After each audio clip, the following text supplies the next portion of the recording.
RSE auprès de ses parties prenantes. Voilà pour Zeil. Et puis pour moi, donc mon rôle au sein de cette équipe, je suis là depuis 4 ans. Je fais à la fois de la gestion de projet et je suis en charge des ressources humaines et de la politique RSE. Donc un petit peu plusieurs pôles, mais on est encore une start-up, donc c'est assez courant finalement. On est tous un petit peu polyvalents. Voilà pour ma présentation. Peut-être je te laisse la parole, Laetitia, ou Stanislas, comme vous voulez. Vas-y, Laetitia. Il y a Oli qui vient de nous rejoindre, qui aimerait bien prendre la parole elle aussi, c'est mon gros chien. Enchantée, merci de nous recevoir, Zaï, hein, merci Claire. Donc, chez l'Amazona, on a un objectif qui est d'arriver à zéro déchet dans la salle de bain. Un objectif auquel on s'est rajouté les contraintes d'être bio, vegan et fabriqué en France à la main. Donc, pas mal de barrières qu'on se met, mais qui nous permettent de faire du mieux qu'on peut, du mieux possible. Ça fait 10 ans que l'entreprise existe. Moi, j'ai passé les 5 premières années toute seule et depuis 5 ans, j'ai le bonheur d'avoir des salariés. Donc, ça a permis, après s'être posé beaucoup de questions sur les produits, de se poser beaucoup de questions sur la gestion des ressources humaines. Et c'est là que Stan intervient. Stan, toi, tu as rejoint l'équipe il y a 3 ans et demi, 4 ans. Ouais, c'est ça. Moi, je suis arrivé, on était 10 dans l'entreprise. Aujourd'hui, on est 70. Donc, on a passé pas mal de paliers depuis. C'est ça. Super. Laure aussi, tu peux te présenter, même si on te voit pas, mais On peut ouais. me voir. Du coup, moi, je suis Laure, je suis responsable de la communication chez Zeil et je suis arrivée, du coup, il y a bientôt 4 ans et demi, je crois. On était deux avec Noël et du coup, là, l'équipe a bien grossi. Donc, pour le coup, moi, je peux aussi témoigner de toutes les périodes de Zeil et voilà, de l'augmentation de la masse salariale, etc. Ce que ça comporte comme enjeu, ce qu'il faut voilà, un petit peu surveiller. Et aussi, du coup, je suis assez contente de travailler chez Zeil parce que malgré le fait que, voilà, qu'on commence à avoir une entreprise qui se développe et un petit peu plus employée, on garde la bonne humeur et surtout la bienveillance qui est assez centrale dans les valeurs de Zeil et que porte notamment Claire assez fortement. Donc voilà, je suis assez contente. Alors je le dis comme ça, je le dis. N'hésitez pas à nous poser vos questions. Je suis là justement en mute et sans caméra pour répondre à vos questions et les poser à Claire, Stanislas et Laetitia. Voilà, je le dis à tous. Écoutez, voilà, pour moi c'est tout. Je laisse Claire reprendre la parole. Oui, alors donc tu l'as dit, Stanislas, aujourd'hui vous êtes 70, c'est ça? Ouais, c'est exactement ça. Juste expliquer pour tout le monde un petit peu la taille de nos structures, parce que là on va parler de ce qu'on a mis en place, mais c'est vrai que ça dépend tellement de l'organisation de chacun qu'on ne peut pas avoir tous les mêmes modèles. Nous, à Zeil, on est une équipe de 14 personnes et on est répartis sur 2 bureaux. Il y a le siège qui est à Marseille et on a aussi un bureau à Paris. Il y a 7 personnes à Marseille et 7 personnes à Paris. Voilà. Alors, pour commencer sur le sujet, j'aurais dû montrer ça dès le début en fait, mais vous nous voyez, donc finalement, c'est aussi bien. Alors, pour commencer, je voulais qu'on parle des problématiques du télétravail, parce que même si... Alors là, le but de ce webinaire, vous l'avez compris, hein, c'est de montrer comment garder l'esprit d'équipe. Nous, il faut savoir qu'on est pro-télétravail à fond, mais je vois beaucoup d'employeurs qui sont encore très, très frileux au télétravail et même pendant le confinement. Alors après, encore une fois, tout dépend de son activité, mais moi, j'ai pas mal de connaissances qui pourraient faire du télétravail et en fait qui en font pas parce que voilà, il y a cette crainte du télétravail et de ces problématiques. Je voulais dire que je pense que c'est normal d'avoir ces craintes-là au départ. Nous aussi, on les a eues hein, sur la baisse de productivité. Est-ce que ça va engendrer une baisse de motivation? Voilà, comment est-ce qu'il y a des personnes qui vont plus réussir à couper entre le travail et la vie privée? Nous, on était frileux aussi. On n'a pas toujours fait de télétravail. Donc là, je voudrais qu'on explique un petit peu chacun comment on en est arrivé. Alors, il y a eu le confinement. Juste pour parler d'Zei, après je vous laisserai expliquer comment vous avez fonctionné. Nous, au tout début de l'aventure de Zei, on ne faisait pas de télétravail du tout. Mais on était incubés jusqu'à il n'y a pas longtemps d'ailleurs, à la Business Nursery de Marseille, donc de l'école de commerce. Je les salue si jamais ils sont là. Et c'était des super locaux, ils nous ont accompagnés et on a eu énormément de chance. Mais par contre, c'est assez excentré. Donc toute l'équipe avait quand même beaucoup de trajets, de transports en commun, etc. Donc il y avait quand même une vraie demande de travail. Au départ, nous, on était assez frileux, donc pour toutes les raisons qu'on a évoquées. Je pense aussi que c'était le côté, on était une start-up, on était jeunes et on avait envie de montrer qu'on était une vraie entreprise, en fait, qu'il y avait un cadre, etc. Donc au début, on ne faisait pas de télétravail, sauf à titre exceptionnel. Et en fait, moi, j'avais un petit peu institué cette règle qui était, vous pouvez faire du télétravail si c'est un motif pratique. Donc, quelqu'un doit venir changer la chaudière chez moi, ça m'arrangerait d'être en télétravail. Mais tout ce qui était je suis malade, je me sens pas bien, bah, je disais non. En fait, pour moi, en télétravail, on doit travailler dans les mêmes conditions que quand on est au bureau. Donc, c'était ça un petit peu la règle. Et assez vite, ça m'a mis dans une position que j'appréciais pas trop parce que je me suis placée un petit peu en tant que juge de ok, qu'est-ce qui est acceptable, pas acceptable. Donc finalement, ça plaisait pas à l'équipe et ça me plaisait pas à moi non plus. Et donc, on a fait un premier atelier où on a décidé de faire un jour de télétravail par semaine. Donc nous, avant le premier confinement, on faisait déjà du télétravail. Alors peu, on en faisait une fois par semaine et c'était entre le mardi et le jeudi. Chaque employé pouvait choisir. Autrement dit, tous les lundis et tous les vendredis, toute l'équipe était présente. C'était aussi pour garder ce cadre et que ça ne devienne pas un petit peu des vacances déguisées, que les gens partent à droite, à gauche. Donc nous, on avait choisi ça. Et déjà, en fait, ça se passait très, très bien. Et puis ensuite, avec le premier confinement, on s'est rendu compte que nous, en tout cas, on n'a pas du tout eu de baisse de productivité. Même au contraire, on nous a beaucoup fait le retour qu'on travaillait, on était plus concentrés, etc. Ce qui nous pèse, c'est vraiment cet esprit d'équipe qui, du coup, est plus difficile à garder. Mais en tout cas, en termes de productivité, il n'y a vraiment eu aucun problème. Et on y a même trouvé notre compte, en fait. Alors bon, je ne vais pas aller jusqu'à dire que c'est qu'on a apprécié ce premier confinement, hein, mais en tout cas, on s'est dit que c'était aussi une liberté que de pouvoir faire du télétravail. Et donc, on a décidé, après le premier confinement, de faire jusqu'à 3 jours de télétravail par semaine et 2 jours au minimum dans les bureaux. Voilà pour nous notre façon de voir les choses. Alors après, dans ce contexte particulier, on n'applique pas encore notre modèle. Là, on est en télétravail total, comme je l'ai dit. Et même avant le confinement, en fait, on a donné la liberté aux salariés. On leur a dit, OK, tant qu'il y a ces chiffres-là à Marseille et à Paris qui sont importants, on ne force personne à venir. Si vous voulez, en tout cas, il y aura une partie de l'équipe, tel jour et tel jour, mais dans ce contexte, on n'a obligé personne. Voilà comment on fonctionnait jusqu'à présent. Comment ça s'est passé, vous? Est-ce que déjà vous aviez mis en place du télétravail avant le premier confinement? Oui, alors l'histoire de l'Amazona démarre en télétravail avec les 2 premières salariés. Mais ça n'a duré que 2-3 mois parce que vite, la frustration était là de ne pas se voir tous les jours. Donc, on est vite passé à 100% dans les mêmes bureaux. Puis, on a mis en place, je ne sais même pas si tu le sais, Sastan, au tout début, on n'était que des nanas. Et du coup, on avait le droit de se mettre en télétravail les jours où on avait nos cup days. Vous savez. Alors ça, c'est un truc qu'on a arrêté parce que finalement, ça a donné l'impression que les filles étaient malades ces jours-là. Enfin, c'est clair qu'on a envie d'être plus confortable, mais ça emmenait une image qui n'était finalement pas très positive, donc on a laissé tomber.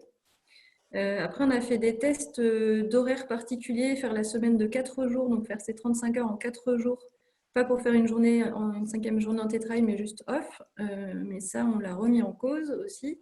Et en déménageant dans la Drôme, on est parti sur des nouveaux horaires où on finissait à midi tous les vendredis. Donc ça faisait 4 jours et demi pour être ensemble et 2 jours et demi de week-end. Donc là, on avait laissé tomber le télétravail. Et puis finalement, on est en open space. On l'a dit, l'équipe a grandi très vite, donc on s'est vite retrouvé dans des open space un peu trop bruyants. Et là, on a eu envie de calme. Donc, on a relancé le télétravail et on y allait petit pas par petit pas. Coupe-moi si je me trompe, Stan, mais on a démarré par une journée avec la liberté par les managers d'organiser ça au sein de leur pôle. C'est ça, hein? Ouais, c'est ça. On a vraiment remis en cause beaucoup de fois tout ce qu'on a mis en place, d'où mes doutes un peu sur l'historique. Du coup, pour le premier confinement, on était prêts, mais à peu près prêts. On avait un ordinateur par pôle pour que les gens puissent tourner en télétravail, un ordinateur portable par pôle, pardon, pour les pôles qui avaient parfois des ordinateurs fixes. Et donc, quand le confinement est arrivé, que tout le monde a dû partir, ils sont partis avec leurs ordis sous le bras. Donc, ce qu'on a modifié entre le premier et le deuxième confinement, c'est équiper tout le monde d'ordinateurs portables pour que ce ne soit pas un frein. Et par contre, on en était venu à ouvrir le télétravail à tous les jours de la semaine, puis on est revenu à 2 jours max. Moi, la productivité, ça ne m'inquiète vraiment pas. Moi, j'ai démarré donc, les 5 premières années assis sur mon lit, à tapoter sur mon clavier, à être ultra efficace. Justement, Laetitia, j'ai une question d'Antoine qui nous dit est-ce que toutes les équipes étaient très pro tout le temps en fait? Est-ce que voilà, est-ce qu'il n'y a pas un risque de ça? Après, il y en a une autre question, mais déjà, je pense que vous pouvez répondre à ça. C'est exactement ce que tu allais dire. Ah, est-ce que les équipes étaient très pro-télétravail? Oui, oui, bah oui, la Enfin, demande venait des équipes, je je crois. pense que c'était plus pro dans le sens est-ce que les équipes restaient focus et il n'y avait pas de changement voilà, de comportement, enfin pas de comportement, mais en tout cas de productivité. Est-ce qu'ils arrivent à rester concentrés, etc. Du coup, Oui, alors ça, vraiment oui. Pendant le premier confinement, ça a été un test grandeur nature. On s'est rendu compte qu'il y a 1, 2 personnes qui étaient peut-être moins efficaces, mais tout simplement parce qu'elles manquaient de cadre, des personnes qui ont besoin d'être accompagnées dans leur organisation de la journée. Donc les managers ont pris les questions à bras-le-corps. Du coup, ils sont mieux suivis maintenant et même pour eux, c'est plus confortable de savoir qu'est-ce que je suis censée faire dans une journée alors que je suis chez moi.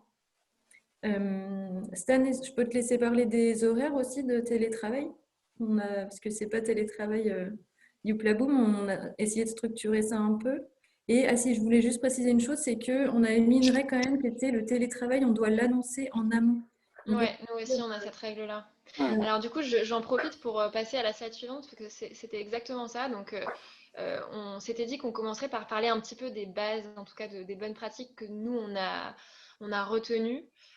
Et justement, je vous rejoins. Nous, la base dès le départ, ça a été de garder les mêmes horaires de travail. Alors, on a marqué si possible, parce qu'évidemment, pendant le premier confinement où alors à Zeil, il n'y a pas de personnes dans l'équipe qui ont des enfants, donc on n'a pas du tout ce sujet-là.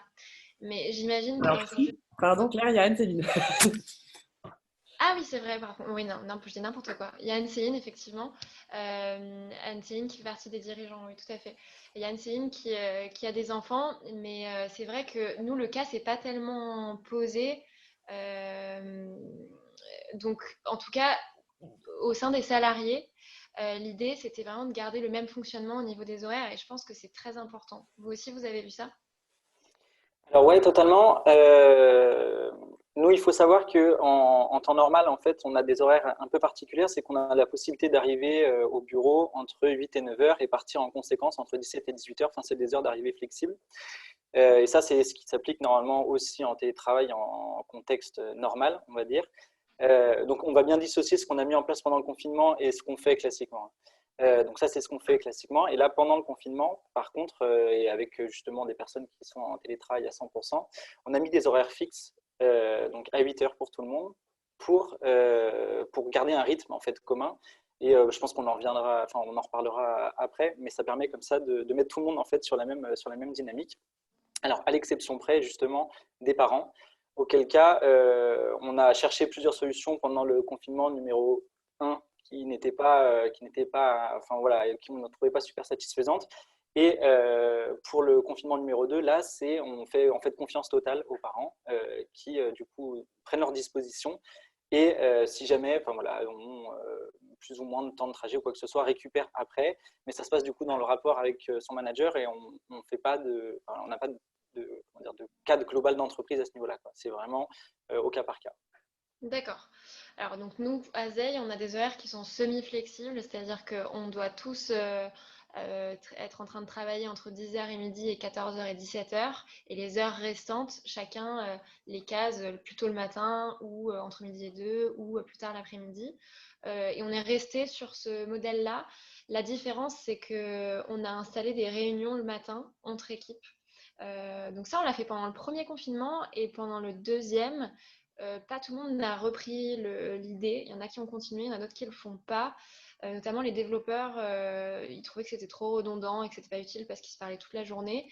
Mais je sais qu'au premier confinement, en tout cas, ça nous a bien servi pour prendre aussi la température de comment ça se passe, comment la situation évolue. Donc, je pense que c'est une bonne pratique en tout cas de garder un cadre. En fait, le télétravail, Ça fait peut-être peur au début, mais si c'est bien encadré, nous, c'est vraiment ce qu'on a vu. C'est complètement possible. Laure, tu voulais dire quelque chose? Oui, je vois que tu... oui, j'avais une question d'Isis, en fait, justement, qui nous demandait pourquoi certains employeurs, en fait, étaient réticents à faire du télétravail. C'est une bonne question parce que, du coup, il y en a pas mal. Surtout, je pense, enfin, peut-être pas dans les startups, mais quoique. Enfin, Claire, je pense que Stanislas ou Claire... Bah, c'est ce que je disais au départ, c'est-à-dire que je comprends parce que moi, personnellement, j'étais réticente à la base. Alors, je peux vous parler de mes raisons. Mes raisons, c'est que bah, comme on est une start-up, on a appris à gérer une équipe au fur et à mesure des années et que au départ, il faut trouver son modèle en fait, il faut trouver sa manière de fonctionner et que nous, on avait vraiment ce besoin de dire qu'on était une vraie entreprise et que oui, on est jeune et que c'est nouveau, Zeil, etc. Mais que en fait, c'est quand même très cadré, c'est quelque chose de sérieux, etc. Donc c'était un petit peu ça mes réticences, c'est que j'avais un petit peu peur que voilà que ce soit pas sérieux finalement. Mais avec le recul, c'était pas une peur qui était justifiée puisque finalement ça se passe très très bien. Je pense que il faut tester pour voir. Après, je trouve qu'il faut y aller petit à petit et on reviendra là-dessus tout à l'heure, mais je pense qu'il faut vraiment à chaque fois donner une période, dire, annoncer à tout le monde, on fait ce test de telle date à telle date et après on en tire des conclusions. Mais je comprends complètement que certains aient peur. Alors après, un jour de télétravail par semaine, honnêtement, c'est pas très risqué. On peut déjà le mettre en place et voir ce que ça donne, et puis ensuite augmenter progressivement. Mais en tout cas, je comprends.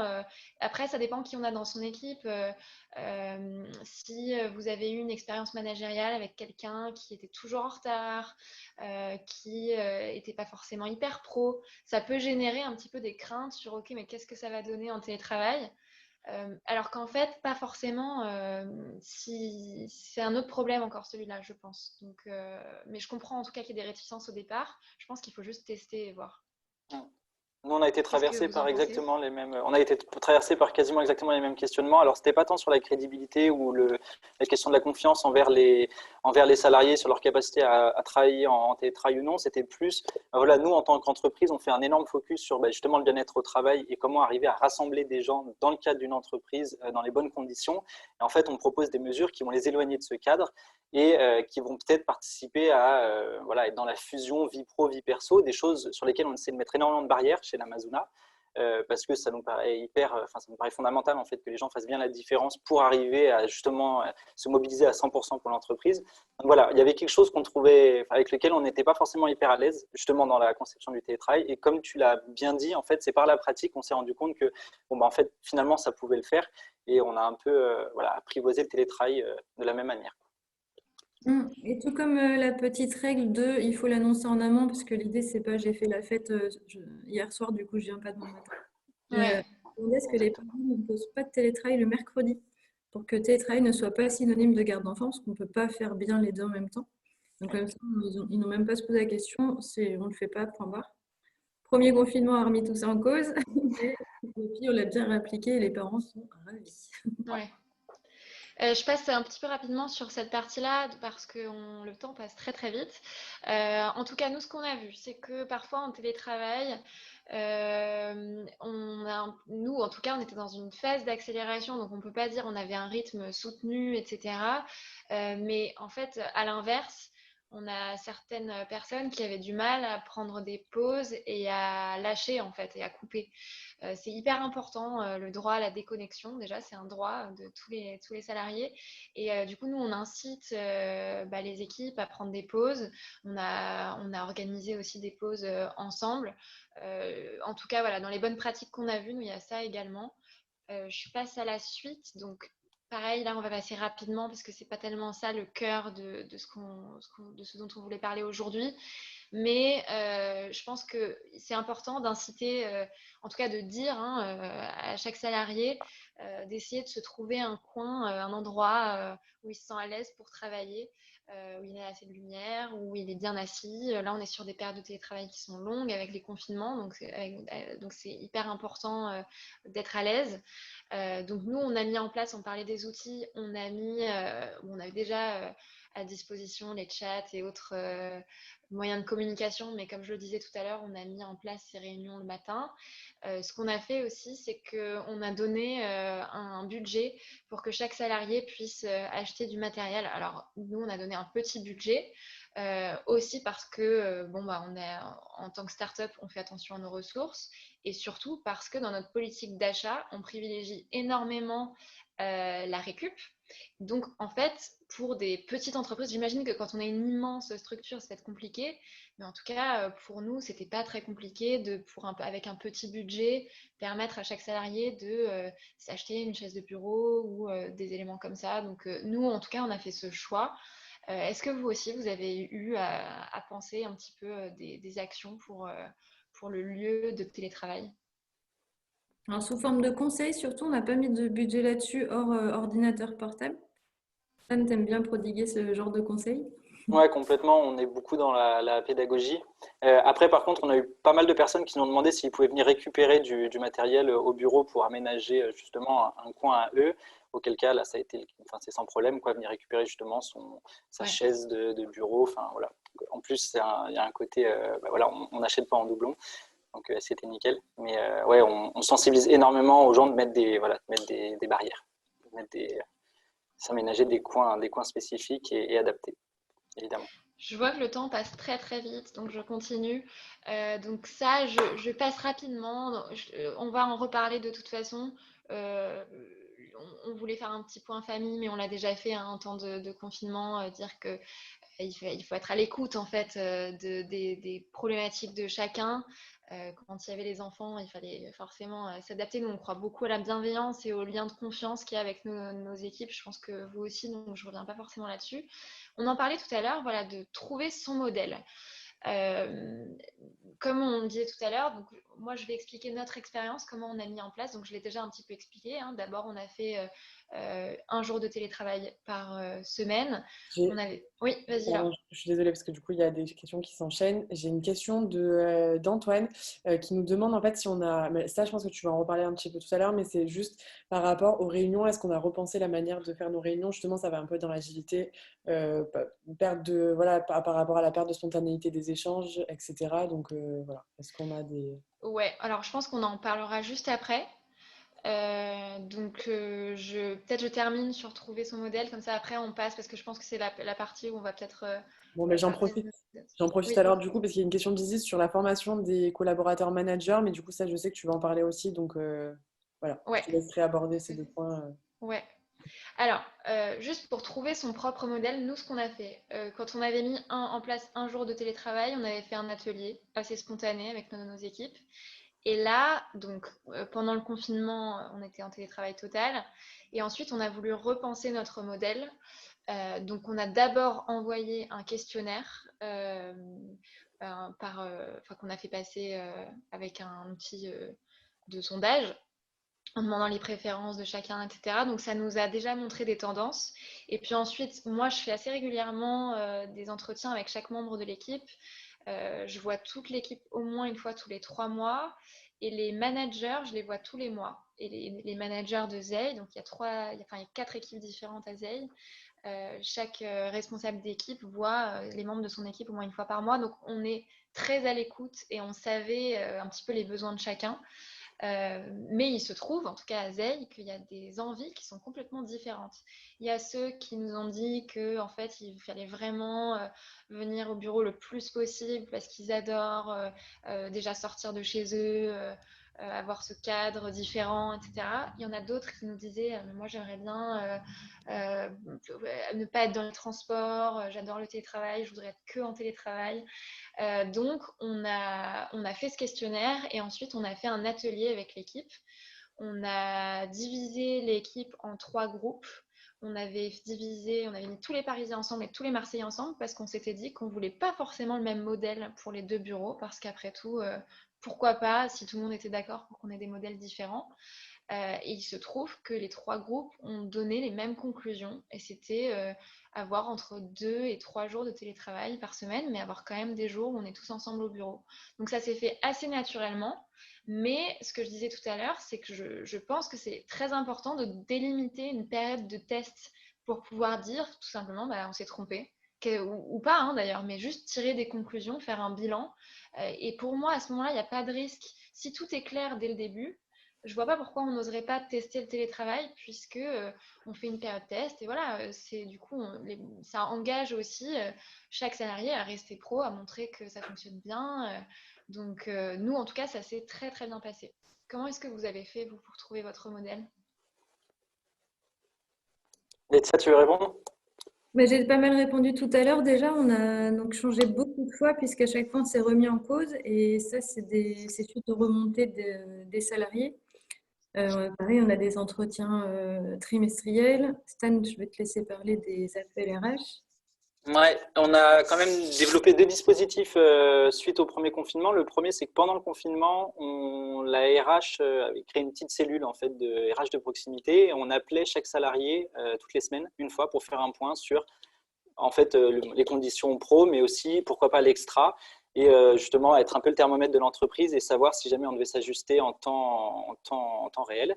Et ensuite, suite au premier confinement, et ça a eu pas mal d'impact sur notre conception du télétravail aussi, on a fait des ateliers où on réunissait les personnes jusqu'à 15 personnes, et on a fait des ateliers qui prenaient quasiment une matinée à chaque fois pour faire une espèce de feedback sur le confinement, avec 4 axes qui étaient se poser la question de ce qui avait, voilà, quel a été mon pire moment, quel a été mon meilleur moment, pour essayer aussi de tirer le positif.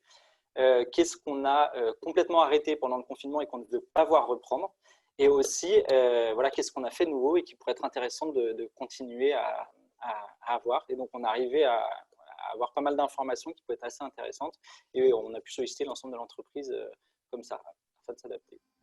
Top, hyper intéressant. Alors, donc, pour trouver son propre modèle, pareil, on l'a déjà dit, mais il y a cette idée de coopération. La question tout à l'heure, elle portait sur comment est-ce qu'on fait pour préparer ses managers. Nous, en fait, la question s'est pas tellement posée puisqu'on a fait les ateliers ensemble et qu'on dialogue énormément. Donc, il n'y a pas eu vraiment de formation. Le seul truc que moi j'ai fait, c'est que j'ai demandé au premier confinement à chaque manager d'organiser les réunions d'équipe du matin et d'être très attentif à la motivation des salariés, etc. Donc, j'ai pas forcément de choses à dire, mais sur en tout cas trouver notre propre modèle. Je l'ai déjà dit, donc je me répète un petit peu, mais en tout cas, ce que je voulais dire ici, c'est que nous, on a essayé de contenter tout le monde, enfin, en tout cas de trouver le meilleur compromis. Mais il y a tellement des profils différents et des envies différentes que c'est impossible de trouver quelque chose qui va répondre, qui va être le modèle idéal pour chaque individu. Donc, je pense que dès le début, il faut le faire comprendre à son équipe. Et si ça, c'est compris dès le départ, la décision, elle est acceptée facilement. Mais en tout cas, il y a cette idée de bien faire comprendre que c'est une coopération et que on ne pourra jamais contenter tout le monde. Il faut juste trouver le meilleur compromis possible. C'est Je ne ça. sais pas Nous, si ça vous parle aussi. ici, complètement, chez Amazona, nous, on dit qu'on ne cherche pas le consensus, on cherche le consentement, en fait. Et ça permet voilà, de montrer un petit peu comment est-ce qu'on aborde les choses. Évidemment qu'on ne pourra pas satisfaire tout le monde. Maintenant, est-ce qu'on arrive à satisfaire le plus de personnes? Ça, c'est la question. Et est-ce qu'on est capable Voilà. d'accepter ce qu'on nous propose? Mm. Complètement. Et c'est sûr que ça va encore rebouger. Le modèle n'est toujours pas figé. On va encore le remettre en cause plus d'une fois, c'est certain. Oui, Totalement. ouais, nous aussi, complètement. Je pense que en fait, c'est ça, c'est quand on ose tester des choses et qu'on n'a pas peur de se réinventer, c'est une libération aussi parce que l'équipe est capable de changer de fonctionnement. Donc c'est vrai que c'est une habitude après aussi de questionner ces modèles et de se réinventer. Voilà, donc on a parlé des questionnaires, d'expliquer ses choix, j'en ai parlé aussi. Alors, on passe un petit peu plus sur la partie esprit d'équipe pour le coup. On a déjà parlé pas mal d'écoute et de communication. Nous, on a un système de chat où tous les matins, on se dit tous bonjour. On le fait tout le temps, en fait, même quand on n'est pas en télétravail, parce qu'on a quand même 2 bureaux qui sont séparés et un de nos axes, c'est aussi que l'équipe soit la plus soudée possible, même si on a 2 bureaux. Je te laisse poser ta question, Laure. Alors, je suis désolée parce que j'ai regardé en fait le fil conversé et j'ai pas vu que Clémence avait 3 questions, mais je pense que les 2 premières ont Ah, été répondues quand même. Enfin, on parle de l'Amazona par rapport au déménagement, etc. Mais ça, je pense qu'on y reviendra après. Elle avait une question assez intéressante aussi sur le fait d'accueillir de nouveaux arrivants dans l'entreprise pendant le télétravail. C'est assez compliqué. Nous, on l'a vu par rapport notamment à des stages, je crois, Claire. oui. Donc, du coup, voilà, comment ça peut se passer, sachant que la personne n'a jamais vu ses collègues et que c'est assez compliqué de créer du lien à distance, quoi. Alors, vous voulez répondre peut-être? Ouais, alors en fait, donc on parle bien pendant le confinement avec un télétravail imposé à 100%, parce qu'il y a ça fait une grosse différence. Oui, alors après, tu peux peut-être parler de comment vous fonctionnez actuellement, puisque finalement, même le confinement actuel est différent du premier, puisque les enfants sont à l'école aussi, donc peut-être que c'est plus pertinent de parler d'aujourd'hui. Alors nous, on a tranché en disant que c'était pas forcément la meilleure période pour accueillir du monde, le confinement. Donc on évite le plus possible d'ouvrir des postes pendant cette période parce qu'on a vécu des intégrations, ce qu'on appelle des intégrations du coup pendant le premier confinement, qui ont été plutôt mal vécues. Parce qu'il faut savoir que chez l'Amazona, en plus, on a un process d'intégration qui est assez rodé. C'est-à-dire qu'on fait des semaines d'intégration toutes les 2 semaines et en fait les nouveaux arrivants arrivent à date clé, donc voilà, le lundi toutes les 2 semaines, et ça permet de faire des arrivées en groupe, donc créer déjà un petit sentiment de groupe pour affronter la découverte d'une nouvelle entreprise. Et chaque pôle, chaque service de l'entreprise en fait se met à disposition pendant une plage horaire sur la première semaine pour présenter son fonctionnement et se présenter. Donc là par contre on demande aux gens d'être dans la mesure du possible présents au bureau pour pouvoir accueillir les personnes. Et en tout cas, le principe de télétravail ne rentre pas en confrontation, enfin voilà, en conflit avec cette espèce. Il faut savoir aussi que le télétravail chez l'Amazona, nous on l'ouvre qu'à partir d'une certaine ancienneté. Par contre, ça on l'a pas dit. Ah d'accord, ok. C'est que nous on estime que c'est à peu près, d'ailleurs le temps d'une période d'essai au final, donc ça a 3 mois. À partir de 3 mois, on estime que là on a commencé à être assez imprégné finalement de la culture locale, des bureaux, etc. pour pouvoir justement faire du télétravail. Aujourd'hui, D'accord. voilà, si vous arrivez demain, pas de télétravail avant 3 mois, c'est l'idée. Moi, j'ai D'accord. Christophe qui est à côté de moi, là, qui est notre contrôleur de gestion, qui est arrivé le 1er avril, donc en plein confinement. Ah oui. Et du coup, il a rencontré tous les managers par des visios. Et ce qui est marrant, c'est qu'il les a rencontrés chez eux, du coup. Donc finalement, la proximité s'est faite immédiatement avec ses nouveaux collègues. Alors, nous, de notre côté, on a effectivement accueilli des stagiaires pendant le confinement. Ça s'est très bien passé. Alors, je pense que pour eux, c'est sûr que ça aurait été beaucoup mieux d'être avec nous, hein, on va pas se mentir. Mais en fait, on a un process d'intégration qui est aussi assez rodé. Et on n'a pas changé grand-chose au process parce que la première semaine, elle est déjà assez chargée et en fait il y a beaucoup de formations qui se font avec les équipes, donc il y avait déjà pas mal d'interactions. Nous la première semaine à Zeil, encore une fois on est une équipe de 14 donc pour l'instant c'est encore faisable.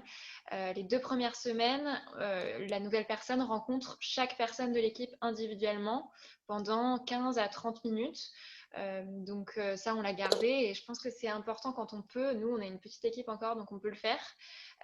Ça permet tout de suite de parler seul à seul avec une personne et je sais que c'est quelque chose qui est très apprécié quand on accueille des nouvelles personnes. Après moi je fais toujours le premier jour un point sur les valeurs de Zeil, comment on fonctionne dans l'équipe. Ensuite on va faire tester le site. Enfin, finalement il y a pas mal de formations différentes qui déjà sont tout de suite au contact des équipes. Donc peut-être qu'on pourra faire aussi un autre webinaire sur comment on intègre des gens et pour installer.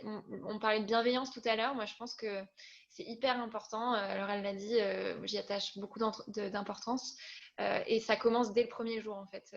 Dès le premier jour, pour moi, il faut parler de bienveillance et il faut le répéter ensuite. Mais en tout cas, ça se construit dès l'intégration. Donc nous, on n'a pas eu de soucis particuliers. Alors bon, c'est pas l'idéal, mais en tout cas, ils ont quand même été très contents de leur stage. Et on continue les recrutements actuellement parce qu'on est dans une phase d'accélération, donc on a besoin de renforcer l'équipe et d'accueillir des nouvelles personnes. Donc voilà, on continue comme ça. J'espère que ça va bien se passer, mais je pense que quand on a une relation de confiance et d'écoute, ça évite pas mal de problèmes en fait, et ça permet d'accueillir au mieux les nouvelles personnes. Mais on en est convaincu aussi. Alors, du coup, quelques points clés, il y a la communication, donc les réunions, le fait de communiquer. Alors, moi, j'ai un combat anti-chat depuis quelques années à Zeil parce que je trouve que les chats, finalement, on ne comprend pas l'intonation, on écrit rapidement, donc ça engendre un nombre de malentendus qui est trop important. Donc, télétravail ou pas télétravail, moi, je conseille toujours à chacun de décrocher son téléphone. C'est quand même beaucoup plus sympa. Ça permet de se donner des nouvelles et de parler d'autres choses pendant juste 30 secondes. Et je trouve que c'est important de manière générale, mais alors encore plus pendant le télétravail, évidemment. Je ne sais pas si c'est quelque chose que vous partagez. Ce côté, on s'appelle plutôt qu'on s'écrit sur le Ah, chat. si, à 100%. Et d'ailleurs, c'est un message qu'on voulait faire passer aujourd'hui, je pense, et qu'on fait passer dès les intégrations. On manipule tous la ponctuation de manière complètement différente et c'est sujet à plein d'interprétations, alors qu'un coup de téléphone, voilà, ça Ouais. permet de lever plein de doutes. Non, on est complètement aligné là-dessus. On a aussi organisé des moments d'équipe où on ne travaille pas, et je sais que vous aussi. Alors nous, on fait des goûters chaque semaine, et alors donc tous les lundis aussi, on se retrouve, on a différentes réunions, mais en tout cas, on a fait des goûters assez insolites à Zeil. Alors il y a parfois des goûters où on fait rien, juste on se raconte nos vies. En général, ça dure une demi-heure. Et l'idée, c'est aussi parfois d'animer un petit peu ça. Donc, on a fait plusieurs choses. On a fait des goûters déguisés. C'était très drôle.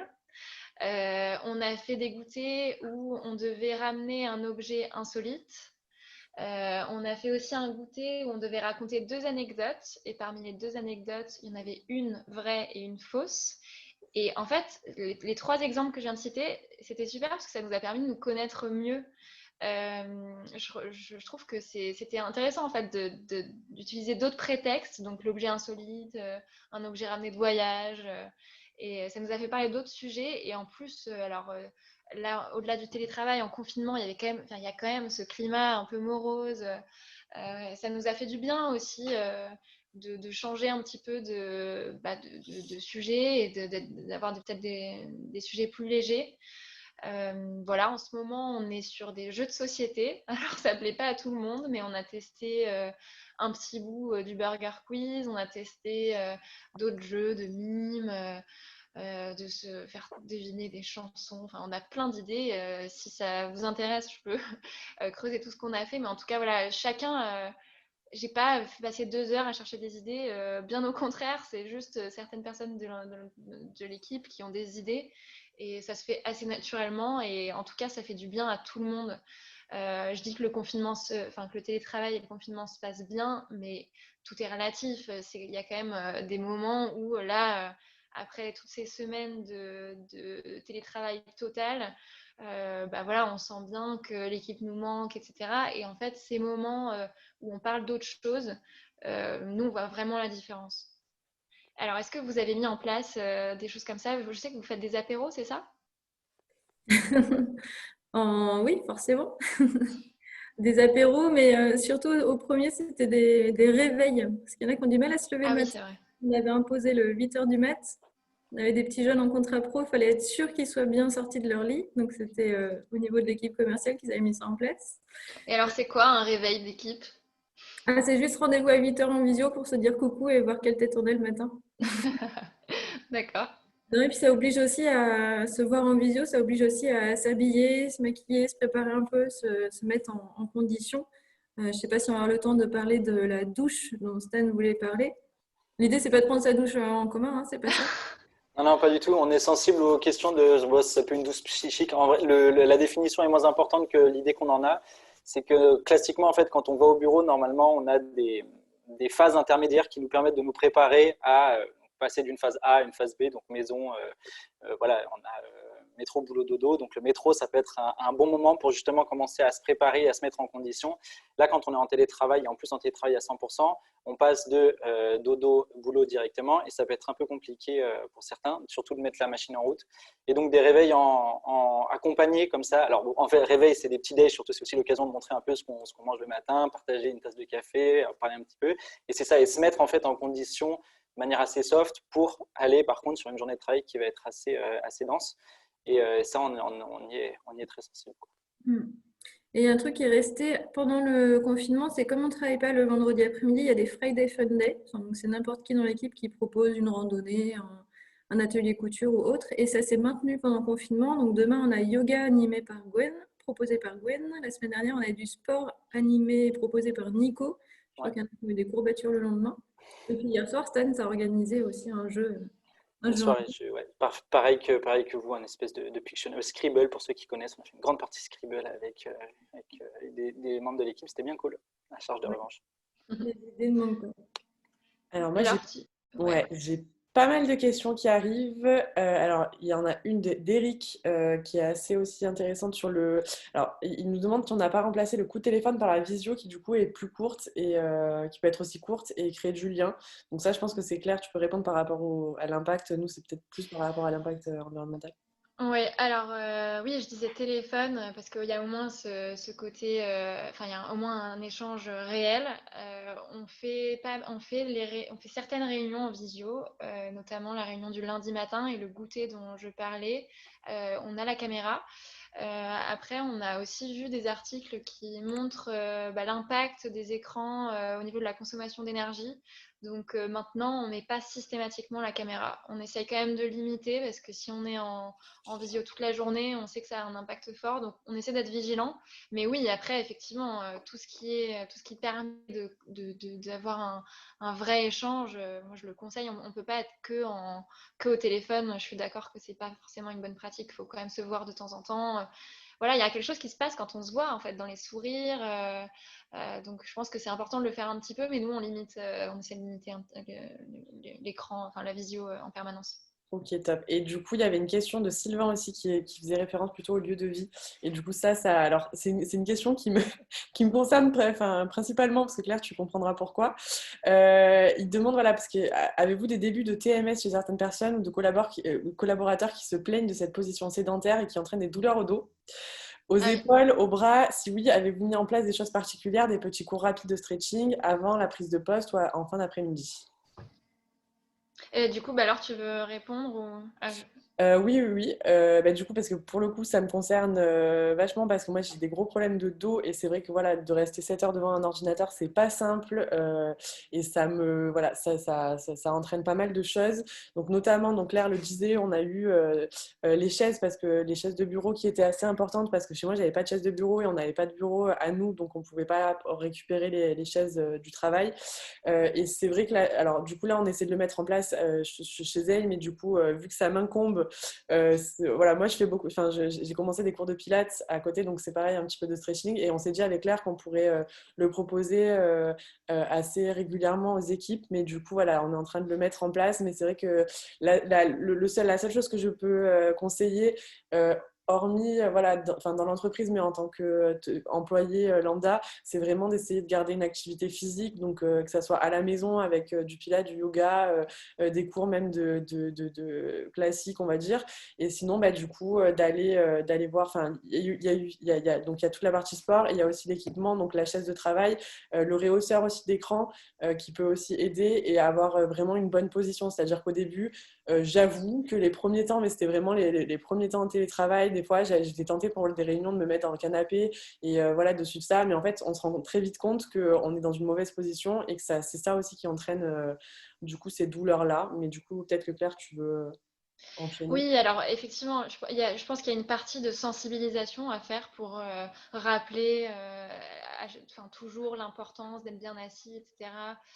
Nous, ce qu'on a fait aussi pendant le premier confinement, c'est que donc on a donné deux enveloppes euh, pour permettre donc de s'équiper dans les bureaux pour avoir une chaise de bureau, etc. Donc j'en ai déjà parlé tout à l'heure. Et on a aussi fait cadeau de 100 euros pour que les salariés puissent s'acheter quelque chose en rapport avec du sport. On avait fait ça pour inciter tout le monde à continuer les activités sportives. Voilà, donc c'était un geste de notre part, c'était très lié au confinement, c'est parce qu'on avait vraiment envie de provoquer cet élan-là. Je pense que c'est pas possible pour toutes les entreprises, pour toutes les tailles aussi de structures forcément, mais en tout cas nous c'est le moyen qu'on avait trouvé et c'était pas mal parce que ça permettait aussi de se faire un cadeau différent pour tester autre chose. Donc ça avait en tout cas fait bien plaisir à notre équipe et ça donnait un peu cette dynamique sport quand on faisait beaucoup de télétravail. Voilà. Alors, on a déjà parlé de pas mal de choses. C'est vrai qu'on n'a pas parlé encore de ça. Alors, pendant le télétravail, donc là, c'est un petit peu lié au confinement, hein, mais en tout cas, c'est pour garder un esprit d'équipe. Un des moyens qu'on a trouvé, nous, on faisait déjà ça avant. On organise des Zaytalk. Donc, c'est une idée qu'on a piquée à Blablacar, je crois.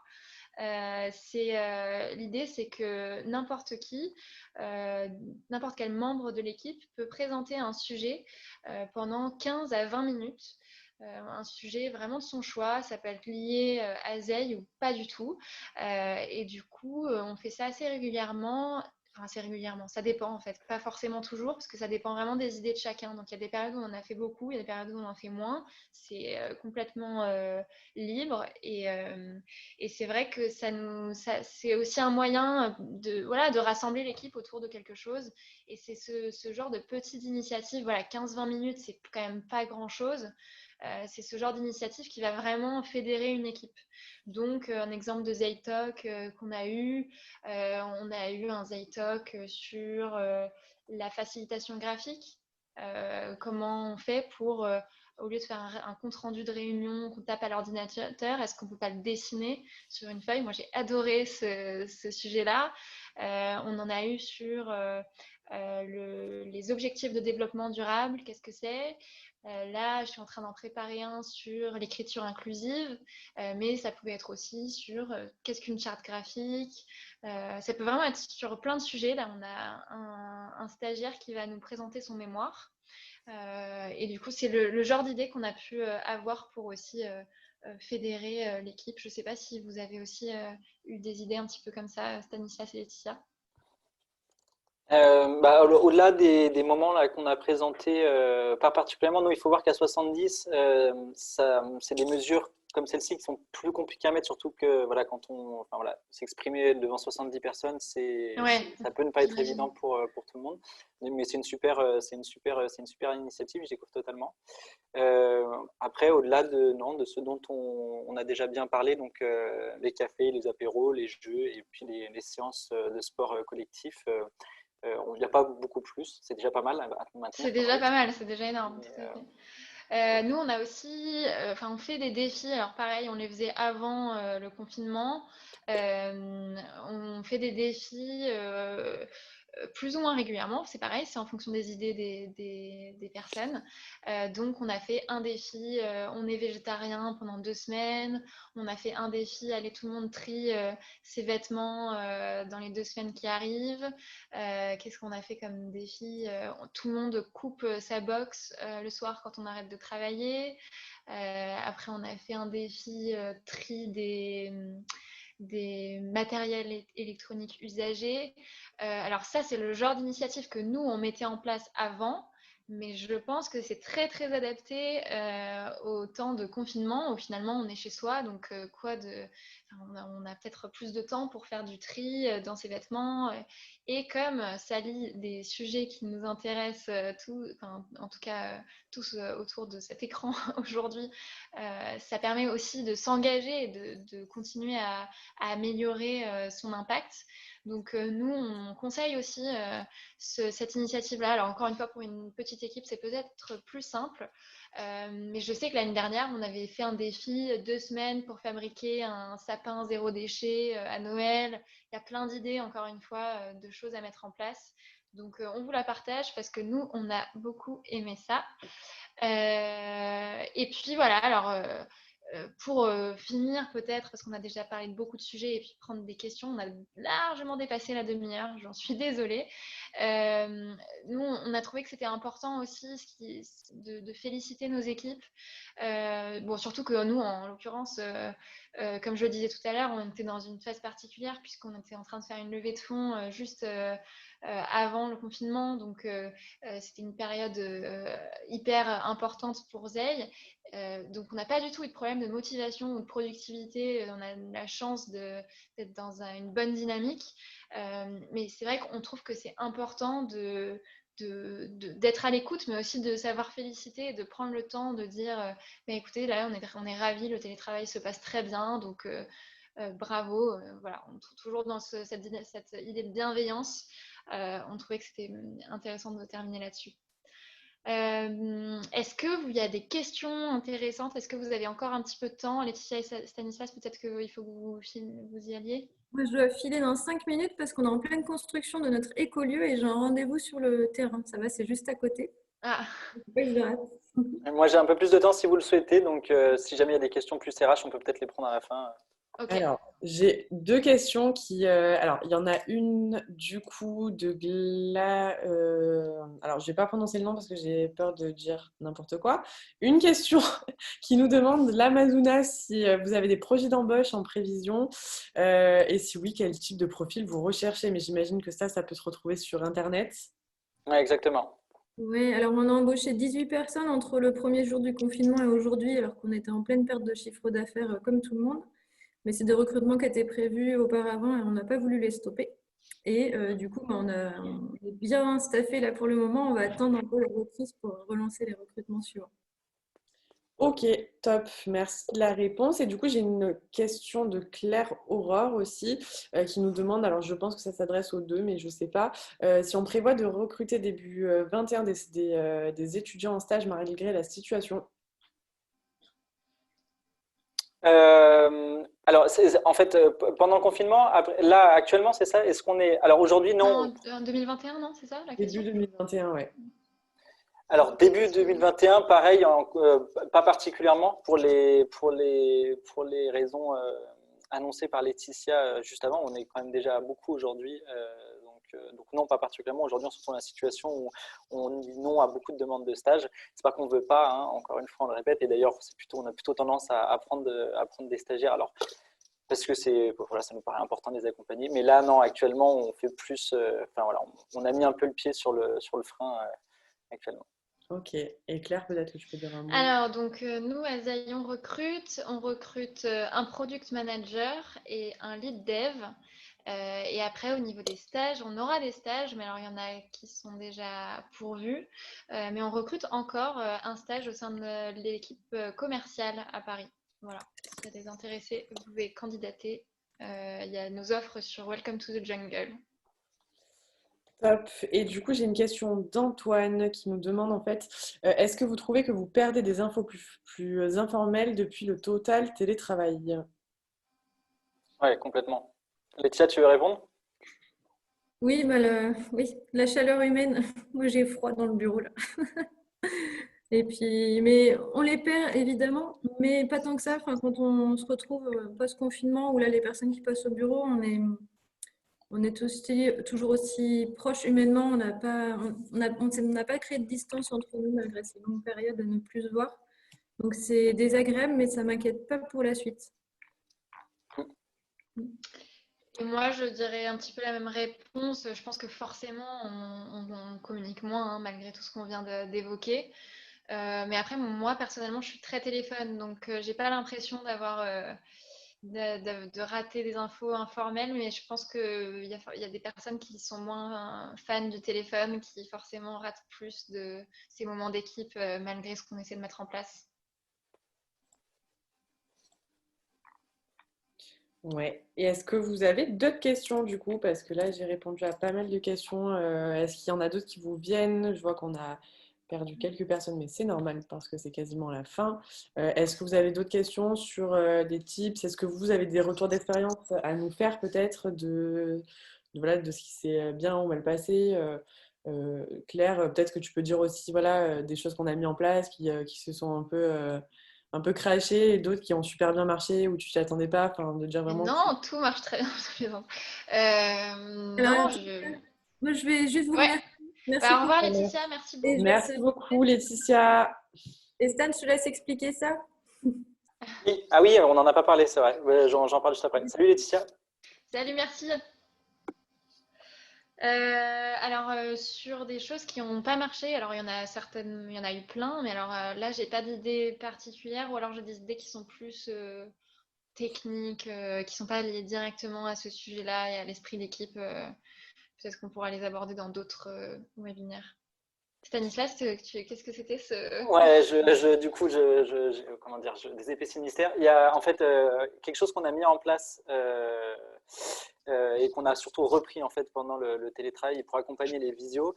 Alors ça, c'est un geste en fait qui est un peu bizarre, mais qui a été en fait créé pendant notre phase de déménagement, donc il y a plus de 2 ans de cela. Est-ce que tu peux juste revenir sur ce déménagement parce qu'on en parle depuis le début et nous, on est parfaitement au courant, mais peut-être qu'il y a des gens qui nous regardent et Effectivement, et en plus, j'avais une question que je vais retrouver sur ce déménagement-là. Alors, je suis désolée, je vais remonter un peu dans le fil. C'était... Désolée, je t'ai coupé. Hein, mais... Non, pas de souci. Du coup, je sais même plus où elle est.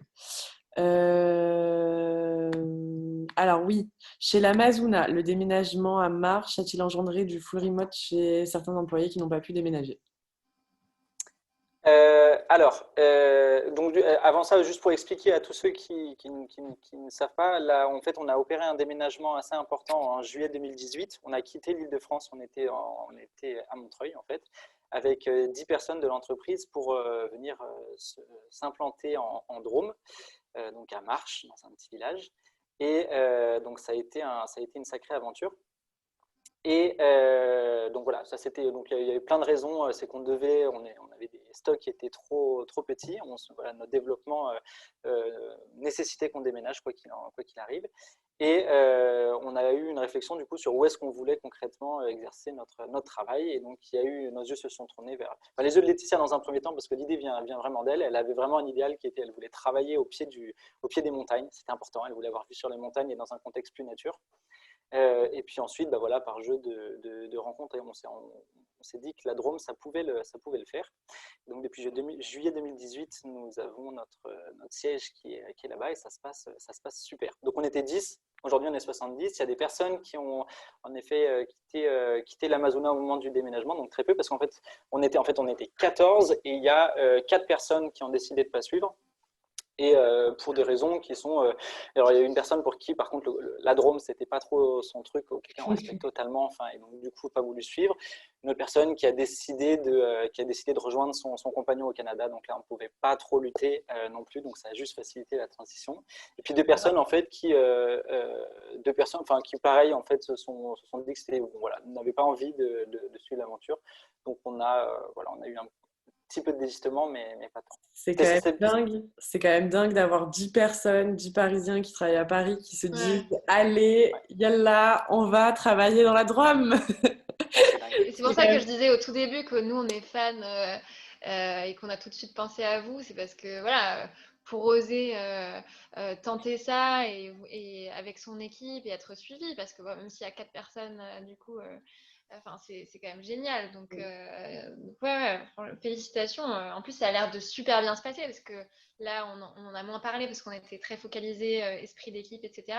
Mais vous avez aussi des bureaux qui sont complètement engagés. Vous avez des super initiatives. On avait fait un live Instagram pour parler de ça. Je ne sais pas s'il est encore disponible, Laure, s'il y a des personnes qui sont intéressées. Ils peuvent peut-être aller jeter un œil sur notre Instagram. Mais du coup, tu nous parlais de ce geste. Ouais, alors du coup, mais tout est lié. C'est que, en fait, donc évidemment, cette aventure était incroyable, mais elle pouvait aussi être accompagnée de son lot de potentielles frustrations ou voilà, complexité. Donc, encore une fois, on faisait déménager des familles et dans un contexte qui était voilà, un peu particulier. Donc, on avait totalement conscience qu'il y avait peut-être des choses qui seraient difficiles à verbaliser. On avait imaginé à ce moment faire un geste qui était celui-ci, qui était, voilà, j'ai quelque chose sur le cœur, il va sortir de travers si jamais il sort. Donc, voilà, je te manifeste que là, j'ai un trop plein. Donc, on en reparle après, mais grosso modo, ça veut dire, voilà, prends tes distances, là, sur le moment, je ne peux pas. Donc, Laetitia avait voulu vraiment qu'on ait ce geste en tête pour être sûr à un moment, pas être grossier, quoi, prendre vraiment, être capable de composer avec les sensibilités de chacun. Donc, elle l'a proposé. Et pendant le confinement, et donc on l'a très peu utilisé au final, mais c'était bien de savoir qu'il pouvait exister. Et en fait, pendant le premier confinement et le second confinement, où en fait on se retrouve dans un contexte qui peut être un peu compliqué, où des choses pourraient éventuellement sortir de travers à cause d'un contexte qui est complexe, et ben on a dit, bah voilà, reprenez ce geste lors d'une visio, par exemple, on va beaucoup vous solliciter par visio. Si jamais il y a quelque chose qui veut pas, enfin, qui va mal sortir, bah, faites ça et puis on en reparlera à un autre moment et on vous accompagne là-dessus. Donc ça, c'était parmi les choses qu'on avait mis en place pour accompagner les visios. Il y avait ce petit geste et il y en avait un autre qu'on avait repris de Nuit debout aussi, qui était celui de l'approbation. Où voilà, quand on faisait des réunions, on fait des réunions mensuelles avec toute l'entreprise, donc on se retrouve à 70 tous les mois pour parler de plein de choses. Et à certains moments, pour essayer de, pareil, prendre un petit peu la température de l'entreprise, on ne va pas attendre que tout le monde nous dise oui dans le chat ou nous le verbalise. Donc du coup, on demandait une petite approbation comme ça, ou alors un nom catégorique comme ça. Mais voilà, ça fait partie des petits trucs qu'on a mis en place pour animer nos visios. Alors, j'ai une Super. question justement de Maïs qui nous demande justement comment accompagner les personnes qui s'isolent et qui sont un peu réfractaires aux actions de cohésion. Et je sais que chez elle aussi, il y a eu des cas comme ça. Alors, pardon, j'ai pas écouté la question parce que j'étais en train de départager mon écran. Je disais, Maïs nous demandait comment on peut accompagner les personnes qui s'isolent et qui sont un peu réfractaires aux actions de groupe ou à la cohésion globale en fait. Euh, Oui, alors c'est vrai que chacun est différent, donc il y a des personnes qui sont plus ou moins attirées par ces éléments d'équipe. Je sais pas, je dirais que en fait, nous on force personne à. Quand on fait des team building, par contre, j'insiste pour que tout le monde soit présent. Alors là, on peut moins en faire en ce moment, mais pour nous, c'est important de réunir les deux équipes de Paris à Marseille et que justement, on parle d'autres choses, etc. Et là, je tiens à ce que tout le monde vienne, etc. Par contre, quand on fait les goûters dont j'ai parlé ou les iTalks, il n'y a pas d'obligation à venir. Assez naturellement, il y a quand même, une équipe se réunit quand même à certaines occasions. Déjà, nous, tous les lundis, on fait une réunion d'équipe. On fait comme vous des réunions. Alors nous, c'est trimestriel par contre. Mais je ne sais pas tellement quoi répondre à ça. Peut-être que c'est très lié à l'équipe RH. Moi, je sais que je fais personnellement attention à chacun et j'essaie de veiller à, en tout cas, moi, communiquer avec tout le monde. Et après, je fais beaucoup de sensibilisation pour que chacun se parle. Après, je sais pas trop s'il y a. J'ai pas une solution magique à recommander. Je sais pas si toi, Stanislas, tu as une réponse à ça. Non, c'est compliqué. Bah, déjà, ça commence par les écouter, en fait, essayer de comprendre d'où vient, pourquoi, en fait. Et ils peuvent avoir tout à fait des bonnes raisons. Donc après, se poser les bonnes questions derrière. Est-ce qu'on a un modèle qui peut être un peu pressurisant? Est-ce qu'on propose des actions qui sont obligatoires et qui ne devraient pas l'être? Enfin, voilà, après, il y a une réflexion derrière, mais ça commence par être dans l'écoute. Et puis après, se réinventer. Mais je pense qu'après, c'est pas grave. Enfin, il y a des personnes qui ont moins besoin aussi. Il faut respecter. Quand je parlais de téléphone, il y a des personnes qui détestent le téléphone.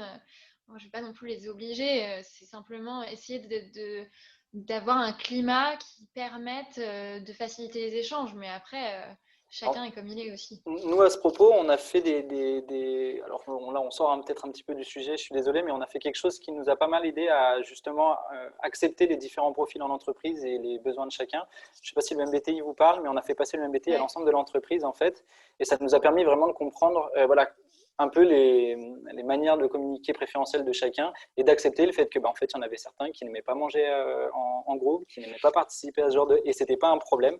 Et ça a débloqué pas mal de choses. Donc aujourd'hui, on en rigole plus qu'on se frustre à ce propos. Auquel cas, voilà, si on n'a pas tout le monde, c'est pas grave. On aura ceux qui veulent. Je C'est rigole vrai que parce que... j'y ai pas pensé en fait, mais nous aussi on a fait des Ouais. ateliers RH comme ça sur certains sujets. Donc je disais que j'avais pas de solution, mais en fait effectivement les ateliers c'est des très bonnes solutions.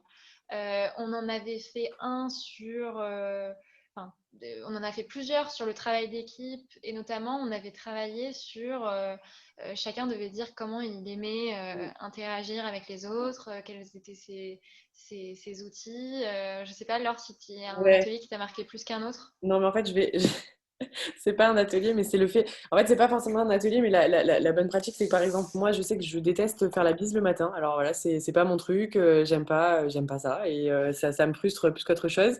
Et c'est vrai qu'on peut mal l'interpréter dans le sens où on peut essayer de, voilà, enfin, on peut se dire que je suis antipathique, etc. Non, c'est juste que j'aime pas et que c'est dans ma façon d'être, c'est tout. Et donc, c'est vrai que du coup, Claire nous a quand même pas mal, enfin voilà, t'avais quand même pas mal assisté quand il y a des réunions où on intègre les gens, etc.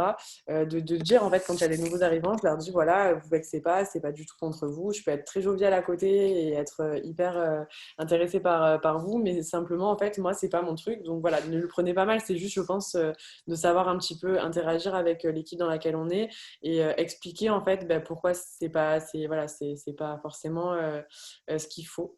Ouais. Euh, Oui, on parle de l'époque où on se faisait la bise encore, mais c'est vrai que voilà, oui, c'est ouais, l'exemple pardon, ouais. typique de voilà, peut-être que ça plaît pas à tout le monde et c'est ok en fait, il n'y a pas de problème, mais juste il faut créer ce moment où la personne peut le dire et communiquer. Mais les ateliers, c'est les ateliers RH, nous on en a fait quelques-uns et à chaque fois ça, ça a permis aussi d'installer vraiment une culture d'équipe, donc on recommande complètement. Et j'ai une question d'Isis, du coup, sur le même thème, un petit peu sur le suivi psychologique des collaborateurs qui n'ont pas le moral. Alors là, je réponds, enfin, je commence à répondre, mais c'est vrai que du coup, il y a quand même pas mal, en tout cas chez Zeil, je pense que chez l'Amazona, c'est pareil. Déjà, il y a des relais avec les managers. C'est comme disait Claire, au départ, c'est vraiment la bienveillance. Et c'est vrai qu'en tant que manager, moi, de mes équipes, je vois un petit peu quand il y a des changements de comportement, quand il y a des baisses de morale. Enfin, quand on a l'habitude de travailler avec certaines personnes, c'est un peu plus facile de repérer quand il y a des petits points. Qui vont un peu plus mal que d'autres. C'est pas facile pour des gens qu'on est en train d'intégrer. Simplement, déjà, il y a un relais de management avec beaucoup de bienveillance. Moi, je sais que j'aime bien appeler, etc., voir ce qui se passe. Ça n'empêche aussi, c'est un petit peu délicat, après, Claire, tu pourras le dire, mais qu'il ne faut pas non plus être trop intrusif dans la vie privée, dans le sens où ça nous regarde des fois pas, et il ne faut pas non plus aller chercher la personne. Mais maintenant, après, je sais qu'il y a eu quand même pas mal de choses qui ont été mises en place quand ça allait pas. Moi, des fois, ça n'a pas été, et je sais que j'étais vachement entourée par l'équipe. Et ne serait-ce que voilà, du fait que c'est bienveillant et que si je dois m'arrêter, je peux m'arrêter et qu'il y a vraiment voilà, une compréhension du problème et il n'y a pas forcément de jugement. Enfin, Claire, je te laisse peut-être rebondir parce que tu en as eu plusieurs à gérer. Oui, bah alors moi, la bonne pratique, je fais donc, comme je vous disais tout à l'heure, un entretien par mois avec les managers et je vois toute l'équipe une fois tous les 3 mois. C'est déjà un temps où, d'échange où ce qui se dit pendant cet entretien reste entre nous et il y a une confiance totale. Mais pareil, dès l'intégration, c'est hyper important pour moi de poser les bases et de prévenir, de dire qu'on est là pour les moments qui vont être difficiles et pour les bons moments aussi, mais qu'en tout cas, on est à l'écoute. Donc, je pense que c'est vraiment, il faut installer ça dès le début.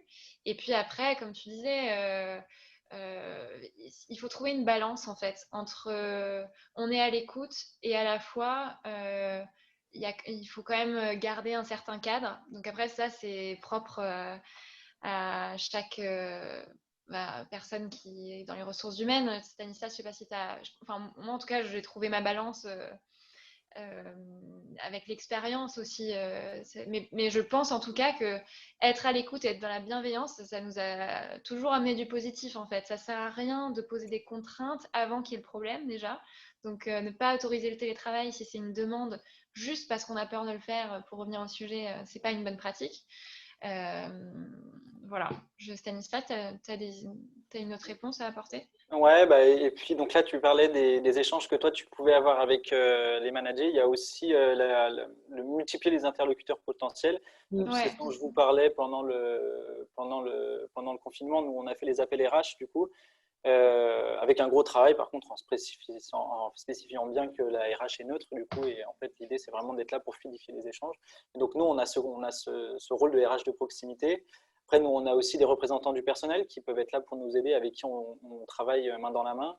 Enfin voilà, il y a d'autres acteurs avec lesquels on peut composer. Surtout vers qui aussi il faut être capable Ouais. d'orienter. C'est-à-dire, on dit très souvent face au manager et au manager, il est tout à fait possible que bah, voilà, vous rentriez en désaccord sur un sujet ou quoi, auquel cas, attendez pas d'être vraiment dans une situation où on ne peut plus échanger, sollicitez d'autres interlocuteurs qui sont là pour vous accompagner, pour vous faire vous poser les bonnes questions.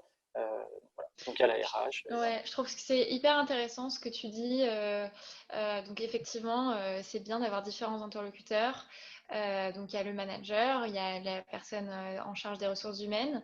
Mais c'est aussi bien, je sais que Laure, toi aussi, ça t'avait plu quand on a fait appel à des externes. Alors nous, on a eu la chance d'être accompagnés par la Business Nursery de Marseille.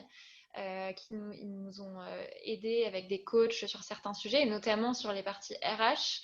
Dédicace à Blandine Mantelin qui nous a organisé pas mal d'ateliers. Et en fait, c'est vrai que dans certaines situations, c'est bien d'avoir une personne qui est complètement externe.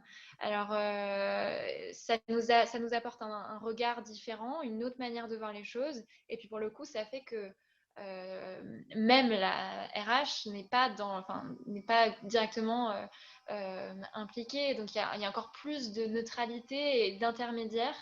Et nous, ça a été super. Donc après, encore une fois, tout dépend des ressources et des organisations de chaque structure. Mais nous, à certains moments, ça a été clé pour l'équipe de faire appel à une personne externe qui est venue animer des ateliers. Complètement. Écoutez, Ça fait 1h15. On va peut-être s'arrêter là. Carrément. Mais merci en tout cas, Stanislas, c'était hyper intéressant. On pourrait parler des heures en fait, parce que vous avez mis en place tellement de choses. Vous avez testé beaucoup de choses. Il y a plein de sujets qui m'intéressent et qui, je suis sûre, intéressent beaucoup de personnes. On n'a pas parlé du vendredi après-midi. On n'a pas parlé de ce que vous faites, enfin des initiatives au niveau de l'environnement aussi. On ne peut pas aborder tous les sujets, mais en tout cas, ça fait toujours plaisir de voir qu'il y a des équipes qui osent. Et donc, merci d'avoir été là, d'avoir pu aborder ces sujets avec nous. Et puis, j'espère qu'on pourra vous avoir dans d'autres webinaires s'il y a d'autres sujets qui sont communs. Voilà. Non, mais merci à vous, avec grand plaisir. Nous, merci, on a appris plein de trucs aussi. Donc c'était super chouette. Et non, c'était avec grand plaisir pour l'instant et pour l'après. Donc, ouais, carrément.